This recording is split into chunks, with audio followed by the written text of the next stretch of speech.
Bueno, ¿todo bien? ¿Se oye bien? Vale, de acuerdo. Bueno, pues ya parece que está todo preparado.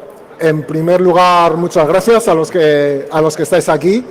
Ya sé que es justo la hora de comer, así que procuraré ser breve y por lo menos en los próximos 40 minutos que pasemos un rato agradable, y si os puedo contar algo que os sea útil, perdón, pues mucho mejor, lo intentaré.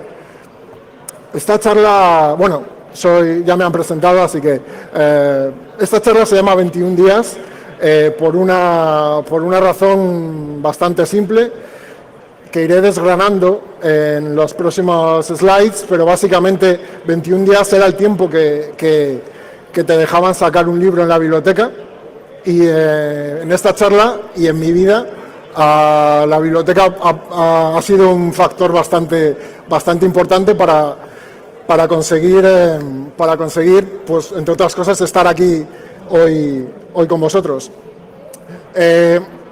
Durante todas las charlas, el año pasado, por ejemplo, la charla de Fermín, que si no la habéis visto merece la pena verla, es muy buena, y otras personas que han pasado por este mismo lugar han contado su historia, y yo, por lo que he visto, la historia tenía un factor común, que era que la mayoría de ellos habían tenido una vocación muy temprana con los ordenadores.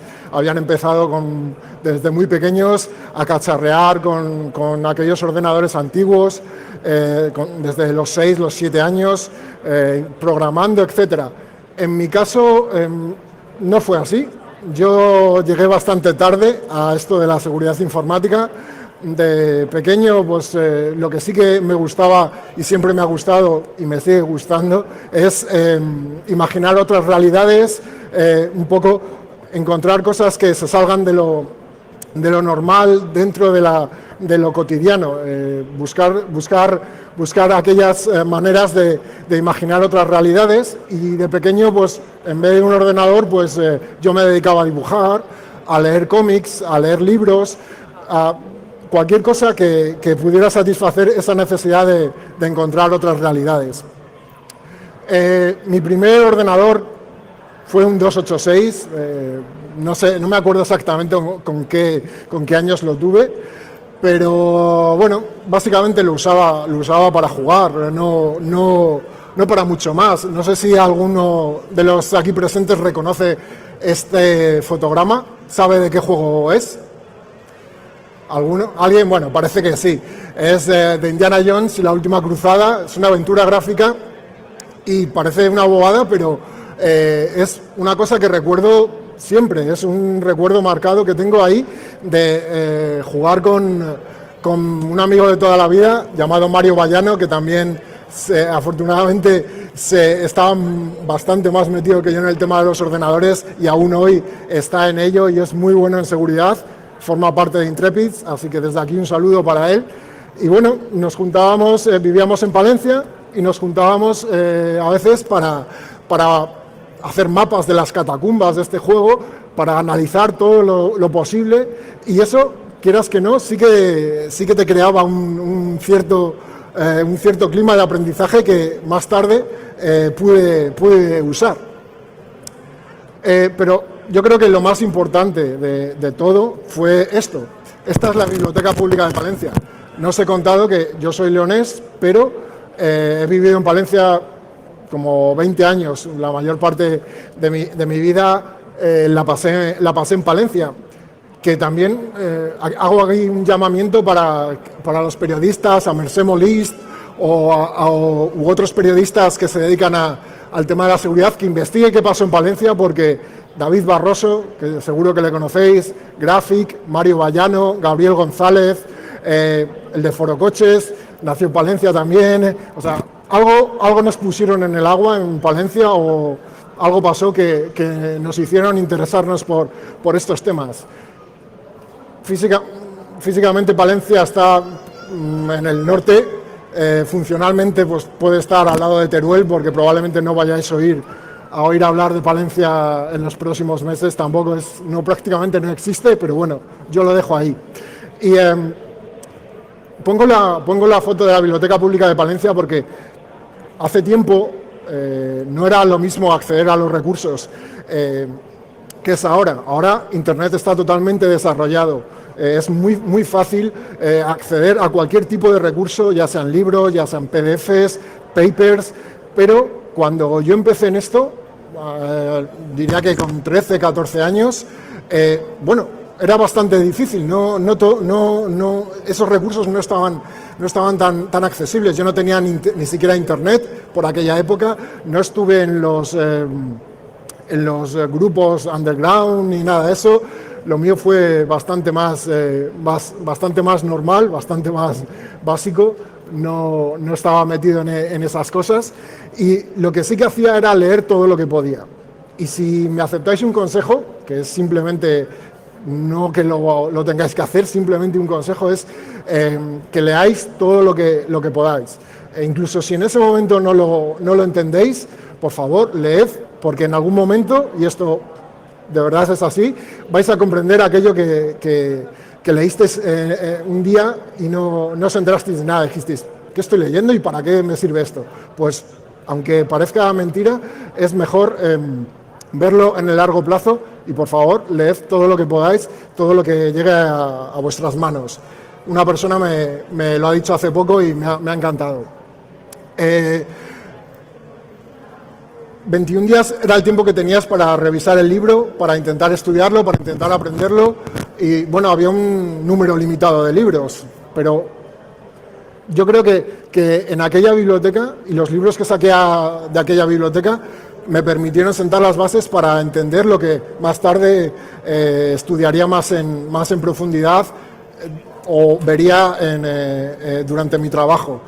Sacaba libros de electrónica, sacaba libros de programación, entendí lo que era un puntero, entendí a programar, cómo funcionaba la programación, empecé a programar en C, empecé a entender cómo funcionaba un ordenador por dentro y aquello era una de las cosas que me permitía satisfacer eso que os comentaba antes, la necesidad de encontrar cosas extraordinarias, que dentro de lo cotidiano era algo que se salía de lo normal. Y teniendo esos conocimientos que todo el mundo puede acceder, y también me gustaría recalcar la importancia de que cualquier persona tenga o no recursos, pueda acceder al conocimiento, porque si no sería negar a cualquier persona que se desarrolle como ser humano y las inquietudes que pueda tener. Entonces, sí me gustaría agradecer a las bibliotecas y a cualquier recurso público que permite a la gente, independientemente de sus recursos, acceder al conocimiento. ¿Alguien le suena esto? ¿Alguien reconoce de qué es este pantallazo? ¿De qué programa? ¿No? Bueno, esto era de un programa llamado Soft Ice. Es un depurador que fue muy usado en su época, sobre todo en temas de cracking, que es donde yo empecé. Los crackers, a veces suelo leer en artículos o en libros que los crackers eran aquellas personas que se metían en un sistema y lo rompían o lo borraban. Eran, de alguna manera, la definición que decían era que eran los hackers malos.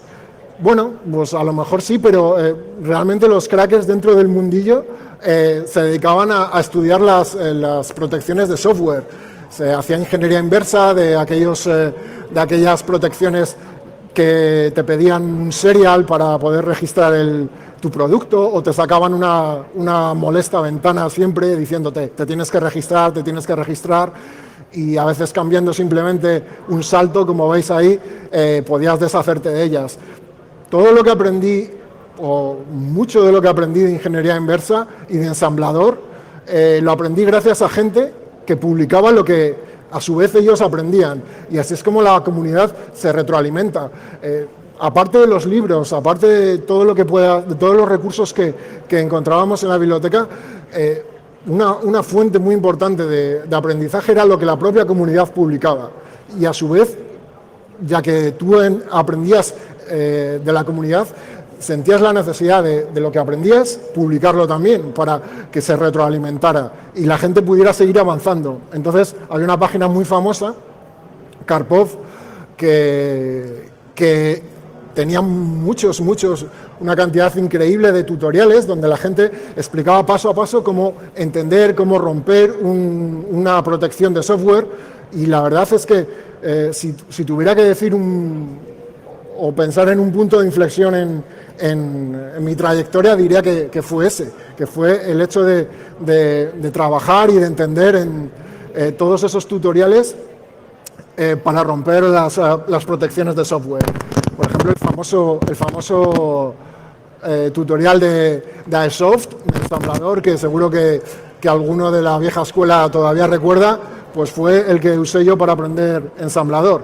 Entonces, sí que me gustaría recalcar que ahora que existen muchos más recursos, muchos más libros, muchas más publicaciones, no las dejéis ahí cogiendo polvo, leed todo lo que podáis, porque hubo un tiempo en que buscar esta información era un acto en sí de hacking. Pero bueno, yo en un momento dado, pues sobre los 17, 18 años, dejé un poco de lado esto de la seguridad informática y me dediqué a otras cosas que no vienen a cuento. Y entonces hubo una pausa ahí en mi vida, pero también llegó un momento dado en que tenía que decidir qué hacía con mi vida. Siempre lo digo, que antes de entrar a trabajar como analista de malware, pues estaba echando currículums para el día, para charcutero. Y no me avergüenzo de ello, porque es un trabajo igual de respetable que el que tengo ahora, igual de digno. Pero para lo que sí me gusta es decirlo, para que se vea que si en un momento dado habéis elegido otro camino que no está relacionado con la seguridad informática, nunca es tarde para entrar en este mundo. Si os interesa, lo único que necesitáis es trabajo, es interés y esfuerzo. La verdad es que esto no se hace del día a la noche. Se necesitan muchas horas, hay que pasar muchas horas sentado, hay que pasar muchas noches a lo mejor en vela, pero bueno, se pasa bien porque estás leyendo o estás practicando algo que te interesa, que te apasiona. Entonces creo que de alguna manera compensa esos esfuerzos, pero sí que es verdad que es algo duro, pero yo creo que al final merece la pena. Entonces, bueno, tuve que elegir un camino y dije, bueno, ¿qué sé hacer? Pocas cosas, no tenía carrera, empecé la universidad, pero yo creo por empezarla, porque no me llamaba mucho la atención, y dije, bueno, pues lo que en su día fue un hobby, en un momento dado me permitió empezar una profesión. Entonces, como lo único que sabía hacer en ese momento era ingeniería inversa, pues gracias a esos conocimientos que adquirí cuando era más joven, pues pude empezar a trabajar en una empresa de antivirus, donde aprendí muchísimo, viendo toda clase de malware, toda clase de troyanos. Eso me permitió también aprender bastante. Y bueno, decidí pues en un momento dado montármelo por mi cuenta, porque pasó una cosa un poco curiosa, que es un día, estando allí con el ordenador, pues revisando ficheros de Windows, pues descubrí una cadena que era shadow, que es sombra en inglés, y dije, en un fichero, en un binario, y dije, ¿y esto qué? Ya ves tú, fue esa tontería. Me llamó la atención que hubiera esa cadena en un fichero de Microsoft. Y decidí abrirlo con el desensamblador, hacer ingeniería inversa de ese fichero, que era un driver, y después de unas horas había encontrado una vulnerabilidad en ese driver que me permitía escalar privilegios en casi todas las versiones de Windows. Y eso era algo nuevo para mí, nunca había estado muy metido en esos temas de vulnerabilidades. Y bueno, yo avisé a Microsoft, les dije, oye, tenéis este fallo.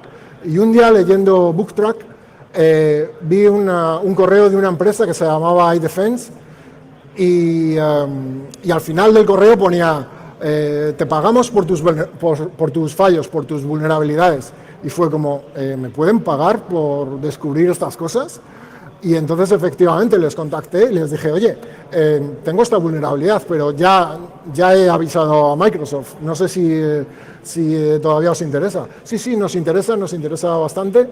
Y bueno, pues me compraron la vulnerabilidad y dije, vaya, o sea, el trabajo que a lo mejor he hecho en un día me permite a lo mejor estar todo el mes tranquilo en términos económicos, pues esto quizá estaría bien echarle un vistazo para ver qué puedo hacer. Y los siguientes 4 o 5 años me dediqué a eso principalmente. Había empresas que compraban vulnerabilidades, yo encontraba vulnerabilidades, pues era el plan perfecto.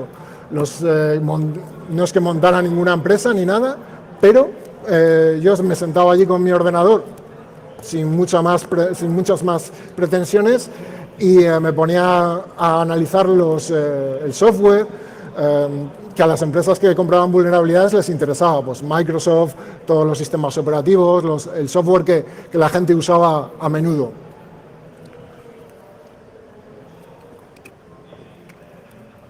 Y no me fue mal.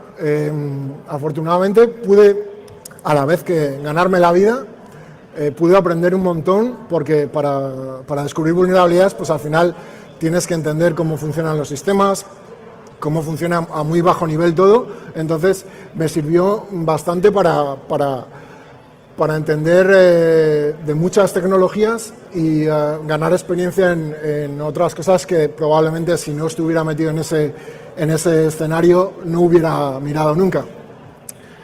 Después también, pues junto con un amigo, Gabriel González, también de Palencia, y un amigo también de toda la vida y con el que afortunadamente trabajo ahora, una persona brillante, de las que conoceréis también en el mundo de la informática, porque si no estáis, o los que estáis ya lo sabréis, pero en este mundo hay gente que cuando la conoces ves que es brillante y que les cuesta poco hacer el trabajo y lo van a sacar. Pero luego estamos las personas que sin ser nada especial también nos dedicamos a ello y con más esfuerzo, con menos esfuerzo, pero también podemos hacer las cosas. Entonces, como decía Fermín, por aquí han pasado genios, pero hay una cosa que es importante dejar claro. Todo el mundo puede dedicarse a la seguridad informática, simplemente es una cuestión de trabajo y de esfuerzo. Y si no, pues ya os digo, yo ni tengo carrera, ni tengo nada, y aquí estoy, así que es simplemente una cuestión de esfuerzo. Pues bueno, montamos una empresa de estas, una startup que llaman, ahora que hay tanta moda con el emprendimiento y esas cosas, y bueno, eso también me sirvió para conocer un poco cómo funciona ese mundo y también que éramos un poco inocentes en ese sentido y bueno, al cabo de un año vimos que tampoco íbamos a ningún lado con eso y simplemente decidimos cerrar. Me hace gracia a veces los pósters o los lemas estos que aparecen en LinkedIn de no, si fallas, inténtalo otras 24 veces, que seguro que después de 50 veces vas a alcanzar el éxito. Creo que eso no es muy inteligente, porque la inteligencia también es saber adaptarse a la realidad. Si has intentado algo durante 24 veces y no te ha salido, solo podrías empezar a plantearte que a lo mejor no es lo tuyo, que a lo mejor deberías moverte a otra cosa. Entonces, pues bueno, no funcionó y dijimos, pues ¿para qué estar aquí haciendo el tonto? Vamos a coger el toro por los cuernos y decir, pues bueno, a lo mejor una empresa no es lo nuestro. Y ya está, sin más. Durante esa época, por 2010 o 2011, empecé a interesarme por el tema de los sistemas de control industrial, porque me fascinó la capacidad que desde un ordenador se podía tener para influir en el mundo físico, que es precisamente de lo que tratan estos sistemas. Entonces, estaba totalmente fascinado. Los sistemas de escala, los dispositivos que controlan centrales nucleares o centrales de potencia, cualquier tipo de ámbito físico. Y me dediqué a hacer ingeniería inversa, tanto del firmware de los dispositivos como del software que los controlaba. Y también otro punto de inflexión dentro de mi trayectoria fue el proyecto Basecamp. Es un proyecto que creó una empresa americana en el que nos contactaron a diversos investigadores y nos dijeron, mira, a cada uno os vamos a dar un dispositivo, era un PLC, un dispositivo de control industrial, y vais a tener una semana para intentar romperlo, vais a tener que hacer un informe y después vamos a presentar las vulnerabilidades o cualquier cosa que hayáis encontrado. Y bueno, a mí me enviaron el dispositivo de Estados Unidos y allí en mi casa lo conecté, empecé a aplicar la metodología que siempre usaba para estas cosas, a buscar información sobre el dispositivo, a buscar el software que lo controlaba, a hacer ingeniería inversa del software que lo controlaba para entender qué clase de protocolo usaba, a hacer ingeniería inversa del firmware que es el software específico que corre dentro, el código específico que corre dentro de ese dispositivo. Y la verdad es que me sorprendió la de cosas que había. Había fallos de diseño, había backdoors, había protocolos totalmente inseguros que permitían tomar el control de este dispositivo, dejarle fuera de funcionamiento, y esto es lo que esta clase de dispositivos son los que están controlando las cosas físicas, digamos, que todos los días cuando nos levantamos y encendemos la luz funcione, o tengamos agua caliente, o tengamos gas, etcétera, etcétera. Entonces, sí que me sorprendió la falta de seguridad de estos dispositivos, teniendo en cuenta la criticidad de las cosas que controlan. Este es un vídeo que grabé en el que... a ver si puedo... perdón.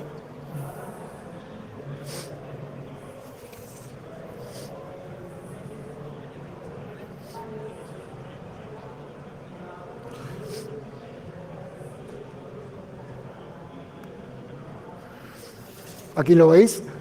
Bueno, en este caso lo que estaba enviándoles era una serie de paquetes específicos del protocolo Ethernet IP, que es el que usan estos dispositivos y un montón de ellos, que era inseguro por defecto. Entonces, cuando presentamos los resultados, aquí veis, lo dejo fuera de funcionamiento y ya no te puedes conectar a él, y los programas que corren dentro dejan de funcionar también. Entonces se presentó este proyecto y bueno, tuvo bastante repercusión, y el señor, por aquella época, el señor César Cerrudo, una leyenda del hacking argentino, pues me contactó y me ofreció unirme a IOActive, una empresa que era bastante conocida y es bastante conocida en el mundo del hacking. Es una empresa de hackers, básicamente. Entonces, claro, es una empresa americana y por un lado yo estaba emocionado de unirme a una empresa como esa para poder aprender y para poder ver cosas que seguramente no hubiera podido ver nunca, pero claro, por otro lado era el pánico total. Yo tenía, por aquel entonces tenía pánico a volar, tenía pánico mi inglés era totalmente macarrónico, tenía pánico a comunicarme o a no poder comunicarme de la manera que ellos esperaban. Tenía pánico a muchas cosas y nada más contratarme tuve que irme 3 meses a Estados Unidos y gracias a una persona que está por el público, pues me fui porque si no me hubiera quedado en la cama metido así debajo de una manta. Porque daba bastante miedo irte allí sin saber un poco lo que te ibas a encontrar. Pero bueno, afortunadamente yo creo que es algo que hay que pasar. Ahora, después de 4 años, sigo trabajando aquí. Ya no tengo miedo a los aviones, después de, no sé, miles de vuelos, no miles, pero decenas de vuelos. Poco a poco se me ha ido quitando el pánico a los aviones. No sé si alguno tiene aquí miedo a volar. Yo creo que no hay recetas mágicas. Habla con la gente que vuela, que te cuente sus experiencias. Me acuerdo de una vez hablando con Chema, que también tenía miedo a volar y me contaba las experiencias que había tenido, y eso me ayudó bastante, porque cuando te pasa eso en un avión ya sabes que eso es normal y no vas a morir, como yo pensaba. Básicamente yo me montaba en un avión y era un ruido, voy a morir, se movía, voy a morir. Ese era mi día a día en los aviones. También, pues poco a poco he ido consiguiendo hablar inglés. En España ya sabemos que creo que tenemos un problema con el inglés, nos cuesta mucho hablar inglés y tener la confianza de hablar en inglés. Yo creo que nos tenemos que soltar, hacernos entender y se acabó. Poco a poco ir mejorando, pero no estar tampoco muy cohibidos en ese sentido.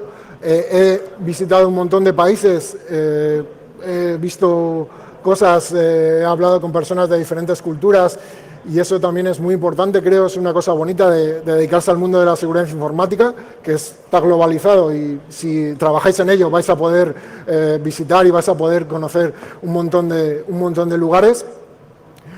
Con anécdotas. Si vais a India y os hace un indio así, no os está diciendo que sí, no que no, porque tuve algunos problemas en algún sitio a la hora de simplemente de ir a comer y decir, ¿me puedo sentar? Y te decían sí, pero yo pensaba que era no. Entonces, pues bueno, supongo que pensarían que les estaba troleando, porque cuando me decían que sí me iba.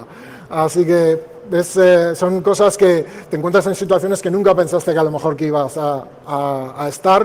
Yo me acuerdo una vez que me invitaron a una conferencia en Washington, y de repente ahí estaba con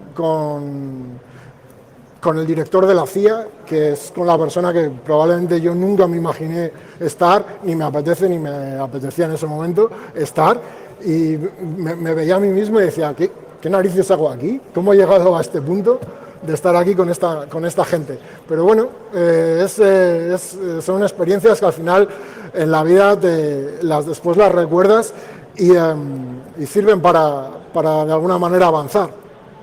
Entonces, tuve la suerte de que Gabri, después de 3 años, se unió a IOActive, Gabriel, del que os he hablado antes, y bueno, ya que no funcionó la cosa en Wintercore, la vida a veces te da una segunda oportunidad, y ahora estamos trabajando, no es nuestra empresa, pero nos da igual, es IOActive, y estamos trabajando contentos. Esto es una foto, por ejemplo, en Dubái.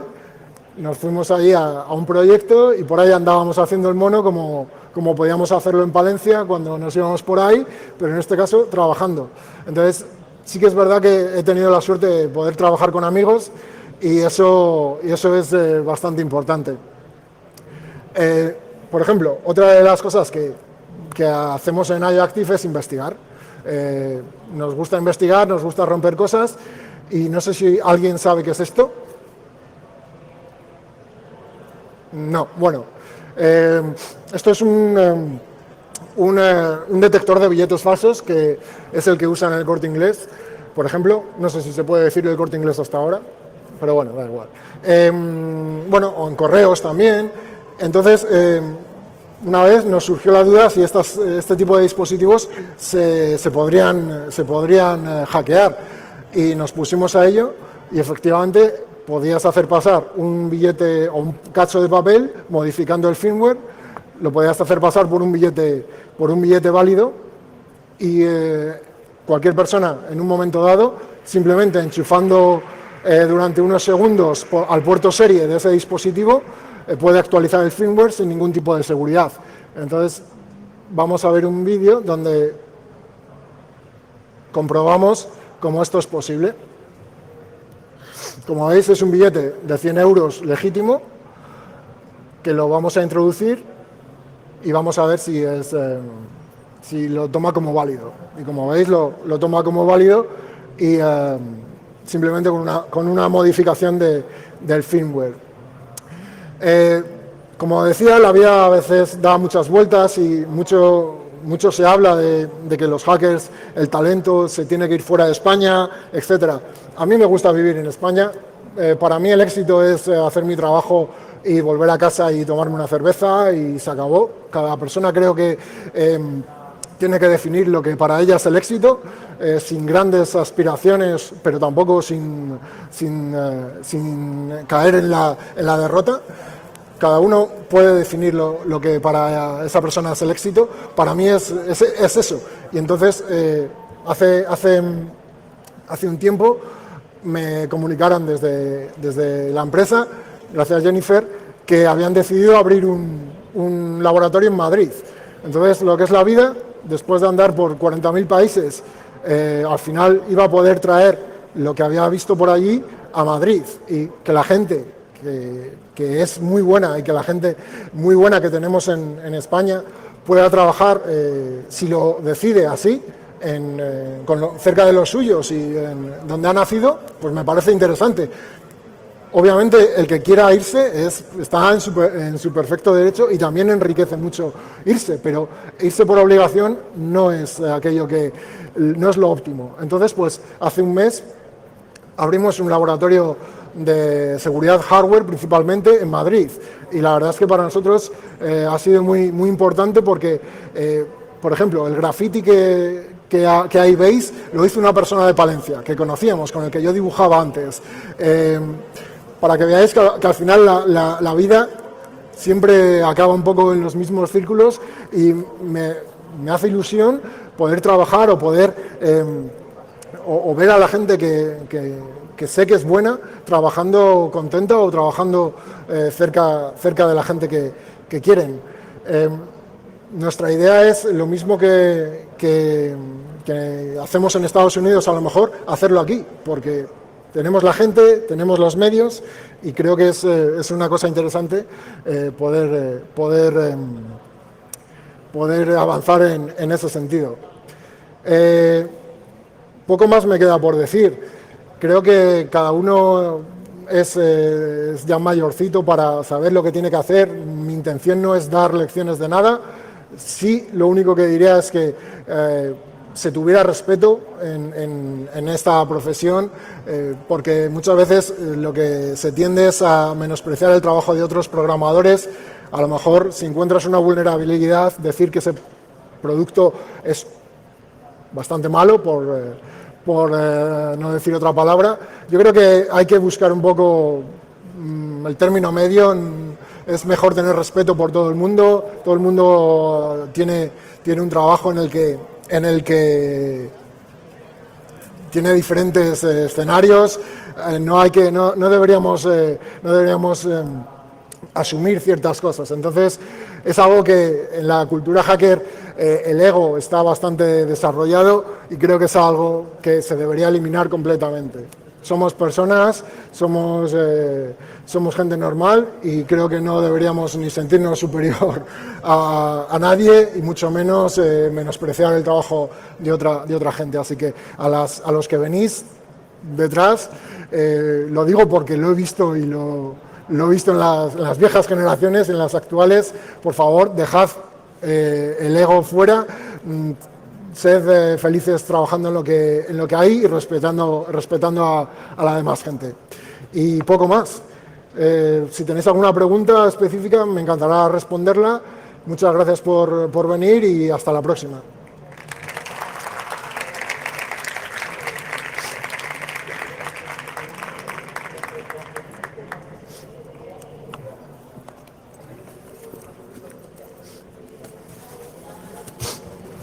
Hola. Yo te quería hacer un par de preguntas. Sí. La primera es, ¿por dónde empezar para programar bien? Pues supongo que en estos momentos depende de lo que quieras programar. Si quieres programar cosas de web, pues a lo mejor no te va a hacer falta aprender ensamblador. Si quieres programar embebidos, lo primero que deberías hacer es ponerte a entender realmente cómo funciona un dispositivo a muy bajo nivel, porque de otra manera vas a arrastrar una falta de conocimientos que seguramente te lastre a la hora en el día a día, en programar en el día a día. Entonces, yo creo que analiza lo que más te gusta, lo que quieres programar, si quieres programar una aplicación de móvil, si quieres programar un servicio web, y en base a eso, estudia la tecnología en la que quieres desarrollar esos programas y profundiza lo más que te sea posible para saber y para poder enfrentar cualquier problema que te surja a la hora de programar, porque en estos momentos hay lenguajes de programación que son muy sencillos de realizar, en los que puedes desarrollar fácilmente, pero a lo mejor a la hora de encontrarte un problema, pues es más complicado si no tienes los conocimientos. Entonces, como he dicho antes, lee todo lo que puedas sobre la tecnología en la que te quieres centrar y para adelante.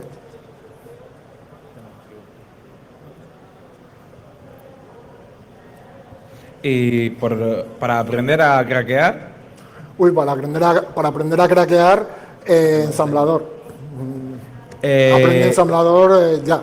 ¿Y el código máquina? ¿Dónde podemos aprender código máquina? Pues en miles de libros. O sea, hay todos los libros que puedas imaginar sobre ensamblador, los vas a tener. Todos los tutoriales que puedas imaginar, los tienes en internet. Ahora, por recursos, nunca te van a faltar. Si no te apetece ir a una biblioteca, vete a internet, que es la biblioteca más grande del mundo, y ahí vas a tener todo lo necesario para aprender, para desarrollar tu carrera y para ganarte la vida. Creo que es una de las mejores cosas que tenemos actualmente. Muchas gracias.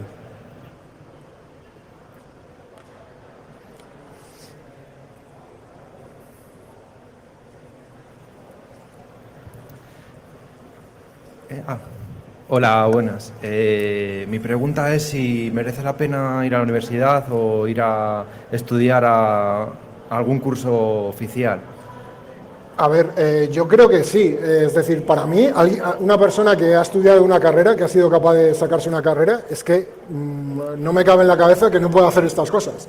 Es decir, si tú has tenido la capacidad mental, si tú has tenido la fuerza de voluntad, el sacrificio de estar estudiando 4, 3 o 5 años algo que no es fácil y lo has sacado, es que me parece que dedicarte a la seguridad informática y seguir aplicando eso que has aplicado durante 4 años es una cosa que te va a salir fácilmente. Que si tienes una carrera te va a servir, yo creo que sí. Yo muchas veces he echado de menos una base en matemática, que me ha tocado estudiármela por mi cuenta para ciertas cosas, pero la gente que ha estudiado una carrera la debería tener. Entonces creo que nunca viene mal. El conocimiento pues va a estar ahí y te va a ser bastante útil. Yo creo que bueno, cada persona es un mundo, pero si te ves con ganas, si te ves con capacidad para estudiar una carrera, yo lo haría. Vale, muchas gracias y un saludo en palentino. Venga.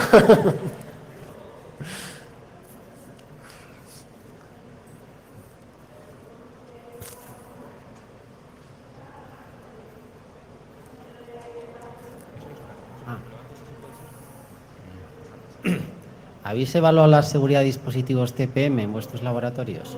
¿Perdona? No. Si habéis evaluado la seguridad de TPM, el hardware que se está poniendo ahora para el tema de criptográfico. Sí, bueno, es una de las cosas en las que estamos, pero de ese tipo de cosas no puedo hablar, de proyectos concretos no puedo hablar. Todos los años, la gente que trabajamos en iActive solemos publicar investigaciones que desarrollamos durante todo el año para devolver un poco a la comunidad lo que la comunidad nos ha dado. Pero claro, de proyectos concretos de clientes no se puede comentar nada. Gracias.